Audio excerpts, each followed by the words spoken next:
Olá, muito boa tarde a você conectado conosco aqui pelo Notícias Agrícolas. Está começando mais um boletim do mercado do boi, entendendo o que está acontecendo com esse mercado e principalmente entendendo aí o que pode acontecer com preços, demanda, oferta, tudo isso para a gente poder analisar o que está acontecendo aí no mercado. E quem nos ajuda nessa análise é o Guilherme Janke, lá da Datagro. Está aqui comigo já o Guilherme no vídeo. Seja bem-vindo, meu caro.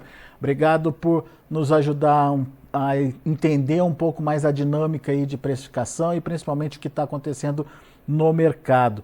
Temos números interessantes aí para discutir, principalmente números que já aconteceram, que podem nos sinalizar o que vem pela frente, Guilherme. E eu queria que você já começasse destacando principalmente as exportações, né, que estão sendo surpreendentes. Dá para a gente afirmar isso? Seja bem-vindo, meu caro. Boa tarde, Alexandre. Boa tarde a todos os amigos que nos assistem no canal Notícias Agrícolas. É sempre um prazer falar em nome da Agropecuária aqui com vocês. Alex, tem sido um início de ano memorável, pelo menos para o volume das exportações, né? A gente tem, sim, ainda limitações importantes do lado da rentabilidade. Então, hoje, ainda se fala em preços de exportação baixos, especialmente para a China. A gente ainda tem um dólar que não é aquele 5,40, 5,50 que já deu um fôlego um pouco maior no passado, mas ainda assim o volume indo muito bem, batendo recorde para o primeiro bimestre, diluindo a exportação da China na nossa balança, a gente tem que reconhecer, é um resultado bem positivo, sim. Se a gente desconsiderar o primeiro bimestre de 2022, que ainda tinha efeitos do embargo no final de 2021, a gente teve a menor representatividade da China nas nossas exportações desde 2020. E isso batendo recorde de volume, né? Então, como um todo, é sim um primeiro de ano, um início de ano muito bom nesses resultados do primeiro bimestre aí para as exportações, pelo menos em volume. Vamos traduzir isso em números, Guilherme. Em termos de quantidade, o que a gente exportou aí nesse primeiro bimestre? A gente exportou 360,8 mil toneladas aproximadamente. Dessas 360,8, mais ou menos 53% foram para a China. A gente está acostumado a ver mais ou menos 60% de market share da China. Então, mostra que a gente conseguiu, além de bater recorde, diminuir a participação da China nos nossos embarques. Ou seja, a gente está dependendo menos da China e ainda assim batendo recorde de volume de exportação. Isso é muito positivo. A gente teve aumento de 25%, mais ou menos, no volume exportado em relação ao primeiro bimestre do ano passado, enquanto a China perdeu cerca de 6 pontos percentuais de participação nos nossos embarques totais. Mas o que significa essa perda da China? É pontual? É momentânea? A gente pode ver uma recuperação da China, principalmente agora com a abertura de novos frigoríficos? Ou trata-se de uma tendência aí, essa mudança de perfil, digamos, aí de compradores? Óbvio que a China continua liderando aí o mercado, né, Guilherme? Mas outros players são cotados aí como favoritos ou como destaques? Ótima pergunta, Alex. A gente teve recentemente a divulgação dos primeiros números de importação de carne bovina da China para o primeiro bimestre. O próprio USDA espera aí uma queda de 5% nas importações do gigante asiático esse ano, mas é o seguinte, o primeiro bimestre de compras da China de carne bovina foi recorde, um recorde impressionante, assim, mais de 20% de crescimento também. A gente perdeu um pouquinho de participação, mas ainda permanece como líder em mais de 40% de toda a carne que a China importou no período. E assim, superou 530 mil toneladas, é muita carne que os chineses importaram. Então foi uma surpresa para todo mundo. Nós entendemos aqui que eles podem, de uma forma ou de outra, estarem aproveitando o momento de preços baixos nos principais países fornecedores. As novas habilitações são um reforço de que a gente possivelmente vai seguir expandindo o market share, que esse efeito de perda de participação no começo do ano foi um pequeno relapso ali, talvez uma questão só de curtíssimo prazo. E possivelmente cabe um pouco mais de carne na China do que a gente acha. A própria produção doméstica deles talvez não seja tão suficiente quanto a gente via ali nos números do USDA, né? Tem bastante coisa para acompanhar aí, mas como um todo, se nós aqui na visão da Tagro já esperávamos um cenário positivo para as exportações, mesmo com potencial de queda nas compras da China, agora que surpreendeu nesse começo de ano, talvez seja até um pouco melhor do que a gente via nas últimas semanas, né? Vamos ver como isso vai se comportar nos próximos meses. A indicação ali de meados do ano, quando volta a ganhar um pouco mais de volume sazonalmente, acho que ali por abril, maio, junho, talvez seja um período bem legal para a gente acompanhar, vai ser bem determinante para isso. Vem dos embarques dessa época, a gente certamente vai ter uma indicação um pouco melhor de como vai ser o segundo semestre, quando sazonalmente as compras externas ganham mais relevância aqui na nossa balança comercial de carne bovina. Muito bem. A gente entende então que boa parte da demanda, ou essa demanda forte de exportação, está ajudando a enxugar um mercado que está bastante ofertado. Mas qual é a função da demanda interna? Ela também tem ajudado nesse sentido, Guilherme? Alex, tem sim, tem sim. A gente tem que destacar bastante o papel do mercado interno, inclusive, porque tem sido observados sinais mais claros de que o consumo está querendo reagir. O próprio comportamento do IPCA, do nosso índice da inflação, se você olhar os cortes de carne bovina no comportamento agora de fevereiro, a maioria deles caiu, é verdade, mas cortes como o patinho, que é muito de consumo de dia a dia, que vai na carne moída, que vai em diversos dos pratos que a gente consome aí no nosso cotidiano, registrou uma pequena alta. Então, mostra já que existem sinais um pouco mais claros de que o consumo está querendo ganhar tração. Macroeconomicamente, faz total sentido. A gente viu recentemente várias notícias comentando sobre recorde de vendas no varejo de vários anos. Nosso desemprego aqui está nas mínimas desde 2015, se eu não me engano. A gente tem uma inflação que está mais acomodada, apesar das pequenas surpresas de curtíssimo prazo. A gente tem, como um todo, um ambiente macro melhor que dá suporte a isso. E eu estendo isso também ao microeconômico, a competitividade da carne bovina. Se a gente olha a competitividade do dianteiro bovino, via de regra vai um pouco mais ali para o consumo cotidiano, não é o que a gente mais come, a maioria é traseiro, mas ainda assim tem uma importância legal. Se a gente compara o dianteiro bovino com o frango, por exemplo, já está nos melhores níveis de competitividade desde janeiro de 2019, ou seja, a gente já resetou a perda de competitividade do efeito pandemia. A gente está num cenário bem mais benigno do que os anos recentes aí para o consumo doméstico de carne bovina. Não está um colosso, não vai gerar um choque que vai fazer os preços subirem do dia para a noite assim, mas certamente é um ponto de sustentação importante. Ou seja, em um cenário muito bem ofertado, como o que a gente está vendo aqui, o mercado interno voltando a andar um pouquinho, certamente limita o potencial de baixa dos preços em alguma medida, como a gente já está vendo aqui, né? A gente viu um aumento de 28% na BAT/CIF do primeiro bimestre, o preço caiu 6%. Em agosto do ano passado, a BAT/CIF subiu 16%, o preço caiu 20%. Então, vejo como já tem um tom, uma cara um pouco mais equilibrada, né? Um mercado bem ofertado, mas que tem sim os seus alentos, que impedem retrações muito grandes nos preços. Importante que isso seja bem destacado aqui. Muito bem. Bom, esse número é importante, 28% de crescimento nos abates no primeiro bimestre, janeiro e fevereiro. Isso é significativo e mostra que a gente ainda, então, está nesse ciclo positivo de oferta, né, Guilherme? Alex, estamos e é impressionante, viu? Acho que de forma bem simples, quando a China chega em 2019 e começa a importar aqueles volumes maiores mesmo de carne bovina, já é um momento em que a gente não tinha tanto estoque de gado no Brasil. Então a gente combinou um reforço com o outro, né? A gente não tinha tanta oferta e tinha uma demanda querendo crescer de uma vez, assim, especialmente externa. A China, enquanto demandante de animais mais jovens e bem terminados, com a restrição de 30 meses ou 4 dentes incisivos permanentes, demandou e estimulou uma intensificação do setor, ou seja, os confinamentos viram espaço para crescer nesses últimos anos. Dito isso, naquele momento já não E, tinha tanto estoque de e gado. pagou por isso, né, Guilherme? Pagou para ajudar nessa Exatamente. tecnificação, né? Exatamente. E hoje, o que que a gente está observando? É a conta do que aconteceu naquele período. Então, se tinha muito estímulo para abater gado e engordar gado, porque a arroba bateu 350, para ser produzido bezerros, então nem se fala, né? Chegou a bater R$ 3.600 a cabeça, quase 40% de ágio. Era um desequilíbrio muito grande. Os confinamentos demandavam muito gado de reposição. Naturalmente que essa conta chegou. Hoje a gente tem algum excesso de oferta de estoques de gado no Brasil. Claro que isso é mais gradual do que parece, então, mesmo com a resposta de demanda, é uma pressão de oferta perene, né, que se mantém bem latente por algum tempo. Os nossos próprios números de escala de abates mostram bem isso, mas a nossa impressão é de que esse é um ano de transição.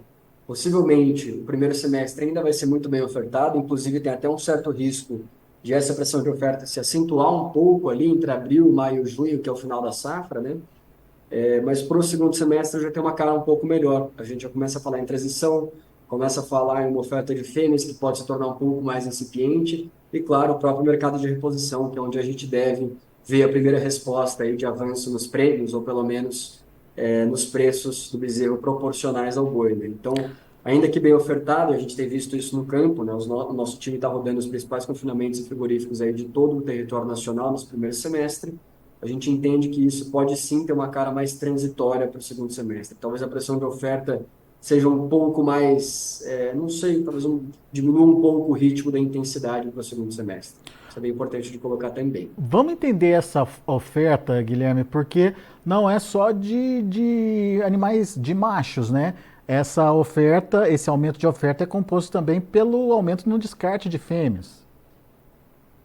Exatamente, Alex. A gente coloca esse aumento nos abates ciclo do primeiro bimestre como motivado por três fatores principais. O primeiro, o próprio ciclo pecuário, então descartes de matrizes explicam uma grande maioria desse movimento. Isso teve reforço da seca, né? A gente fala bastante disso já há alguns meses, mas a gente olha de forma bem clara. Os estados que puxaram esse aumento nos abates do primeiro bimestre são justamente os que foram mais afetados pela seca, também estão entre os principais que concentram as atividades de cria. Ou seja, o que já era esperado pelo ciclo pecuário de forma meio natural, que era o descarte de matrizes, pode ter sido, e isso já está cada vez mais claro pelos nossos números, antecipado e potencializado pelo efeito de seca. Ou seja, se a gente tem uma oferta de fêmeas que faz uma grande diferença ao longo do ano, a grande diferença em termos proporcionais não é no primeiro semestre, sim no segundo, isso necessariamente quer dizer que a gente pode sentir falta desses animais no mercado. O gado de abate talvez não seja o momento ainda, né? Porque a gente ainda tem muito estoque, os bezerros que nasceram nos últimos 2 anos estão chegando à maturidade, ainda vão ser bem abundantes, né? Esses estoques dificilmente vão dar trégua tão cedo.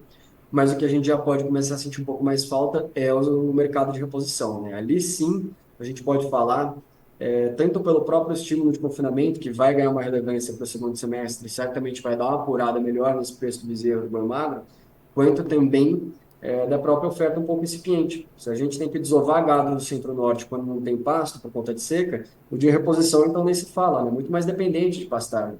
Então, essa oferta foi desovada no mercado com uma intensidade relativamente maior nesses últimos meses, e a gente vai sentir falta dela ali em meados do ano, aqui na nossa visão da Taga. Isso pode marcar o ponto de inversão, e a gente começa a falar em um potencial de avanço de preços da arroba em si, mais para 2025. Mas é sim uma conjuntura que já indica um viés de ciclo de oferta de longo prazo mais transitório do que a gente imaginava poucos meses atrás. Guilherme, só para ilustrar isso que você está falando, a gente já começa a perceber uma virada no preço dos bezerros, por exemplo, né?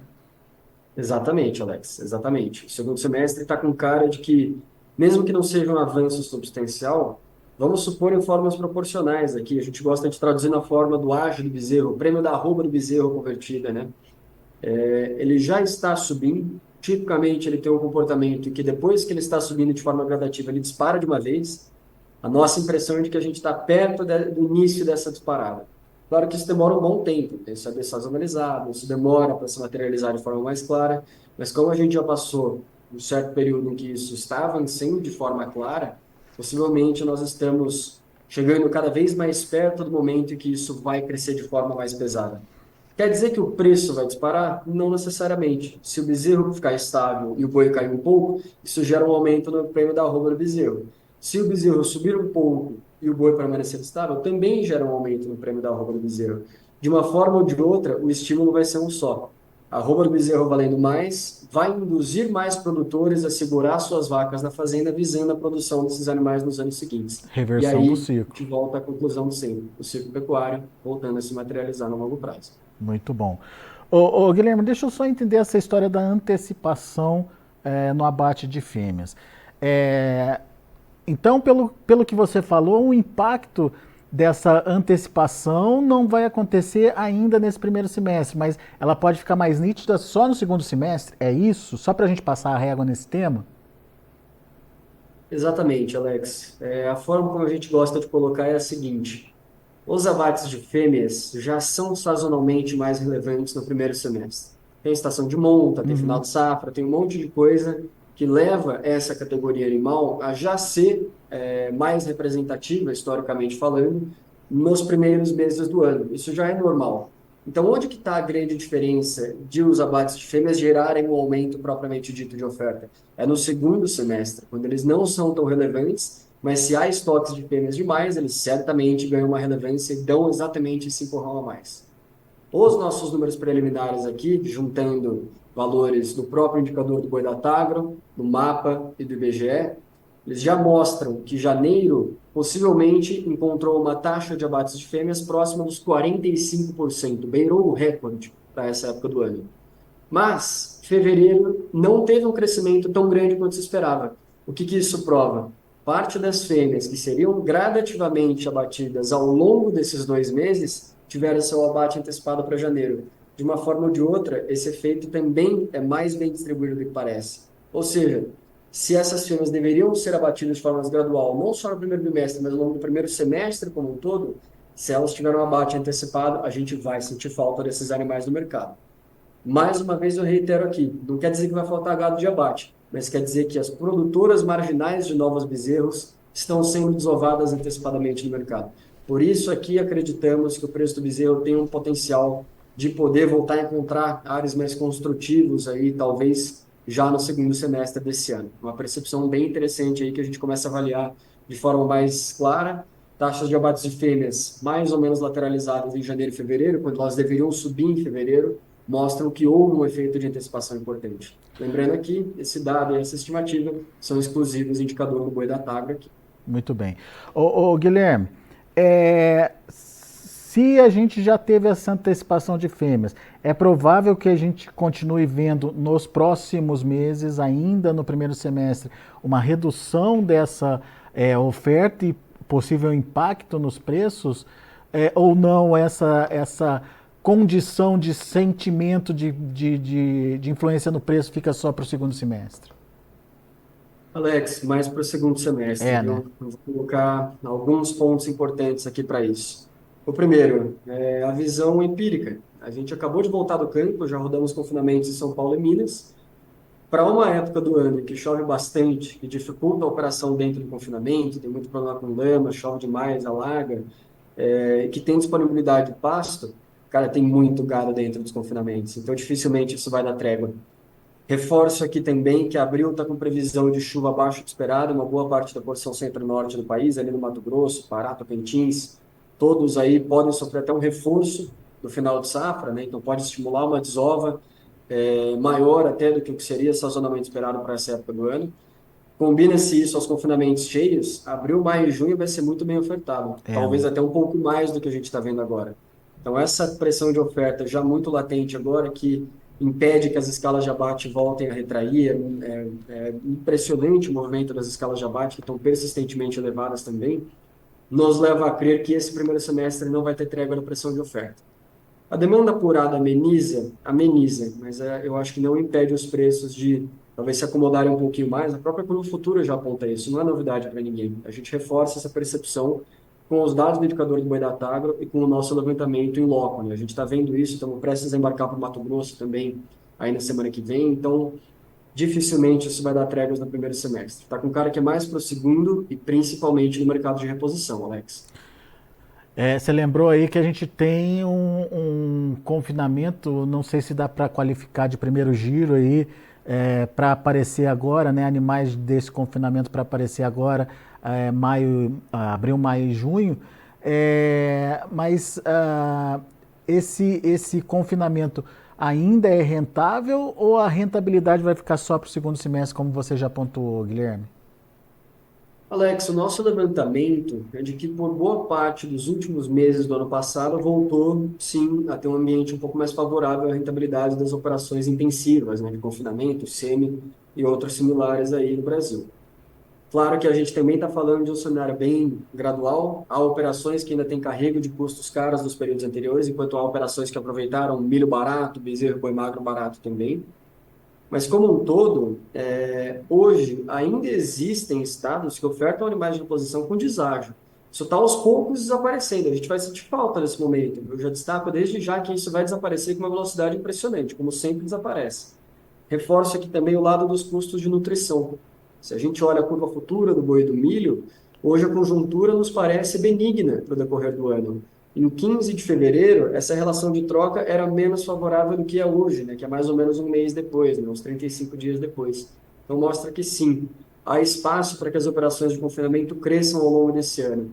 Se a gente considerar ainda o efeito de a China ter habilitado 24 novas plantas para exportar para lá, isso quer dizer que também há um estímulo maior à intensificação do setor. Tem mais plantas frigoríficas que pagam melhor por animais mais jovens e bem terminados. Então, de uma forma ou de outra, sim, os estímulos nos parecem indicar uma intenção de confinamento apurada para o segundo semestre. Isso é bem positivo também, porque ajuda a liquidar o rebanho mais rápido. A gente termina os animais mais rápido, são animais que vão chegar com uma produtividade melhor.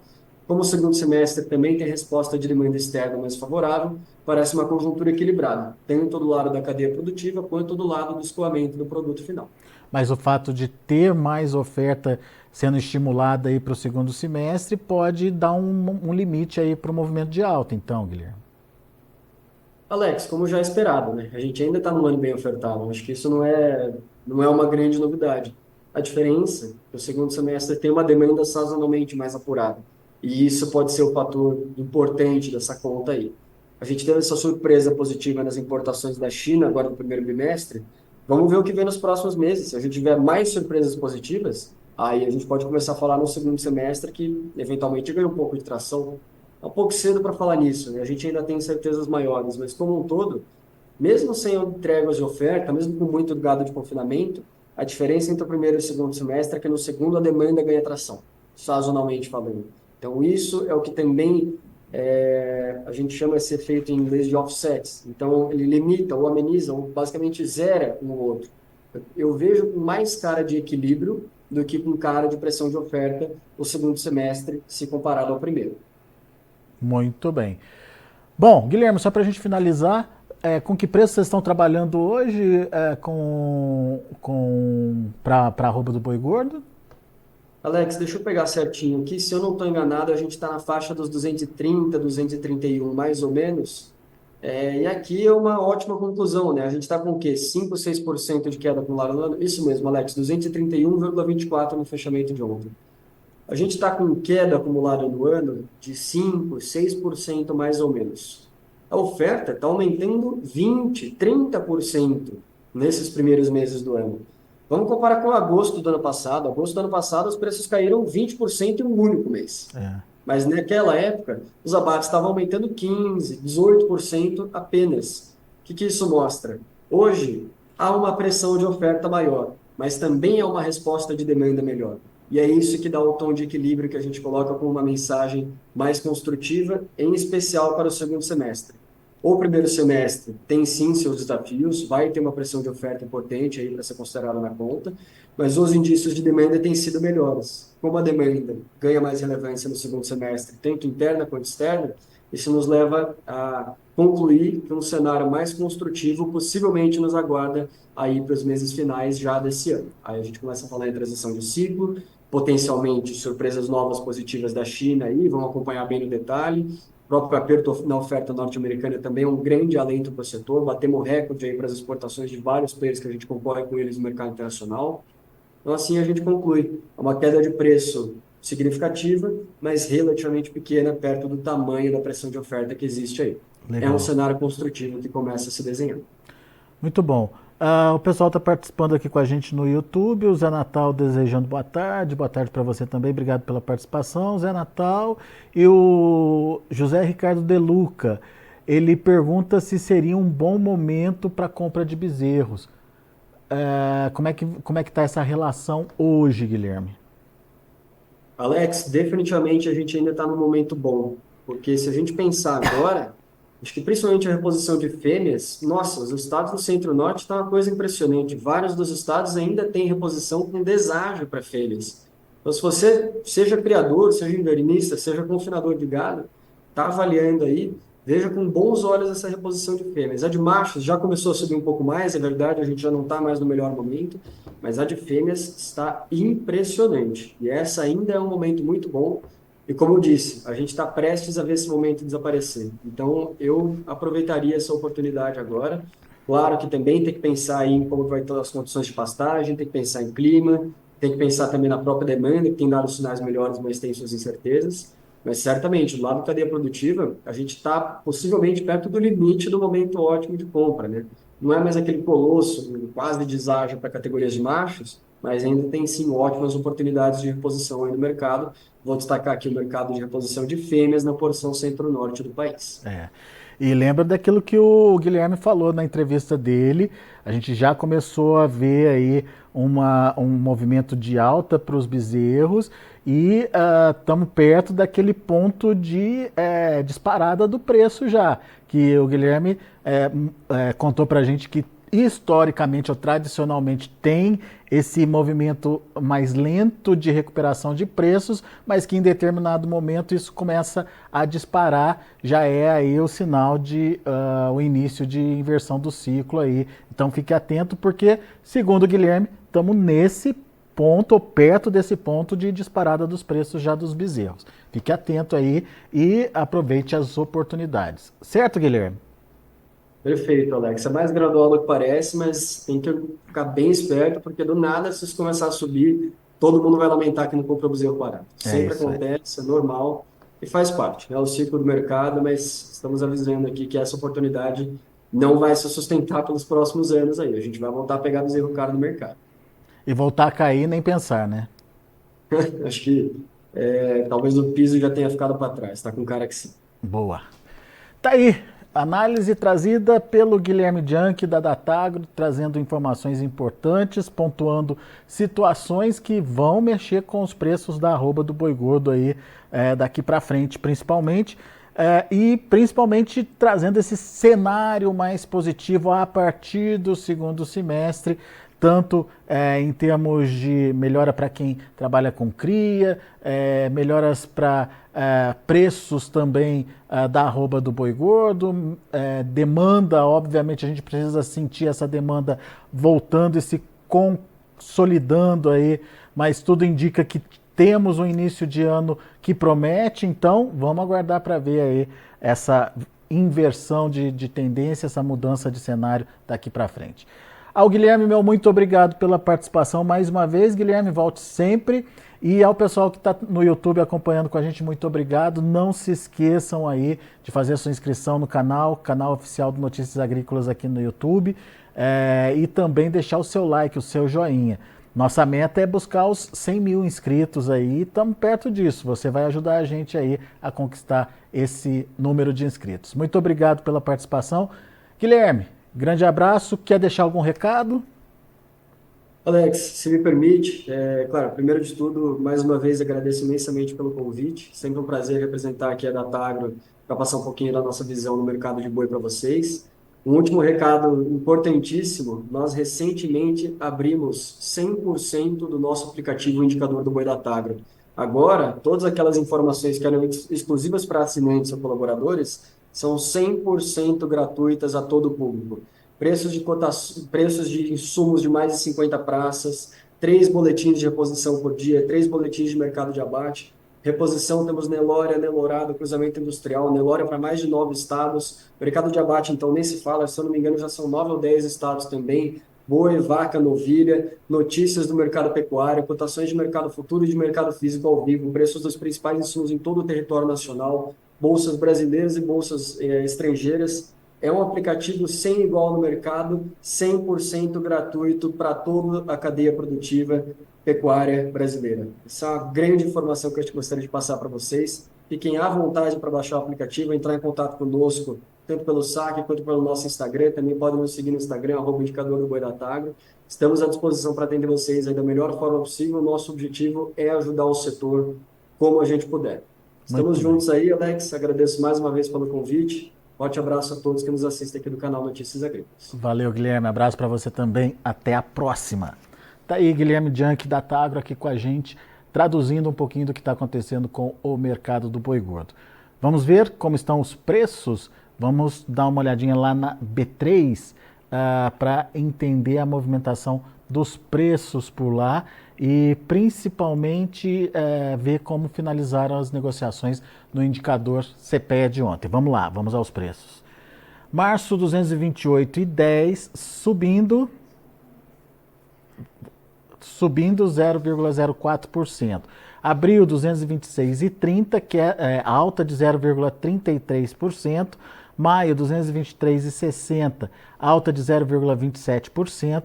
E junho, R$ 225,40, alta de 0,18%. Mercado aí trabalhando, portanto, nessa quinta-feira aí com o viés positivo. Indicador CPEA ontem fechou a R$ 230,90, com alta de 1,05%. São os números do mercado do boi gordo. A gente vai ficando por aqui. Agradeço a sua atenção e a sua audiência. Daqui a pouquinho tem João Batista Olive com Tempo e Dinheiro. Continue com a gente.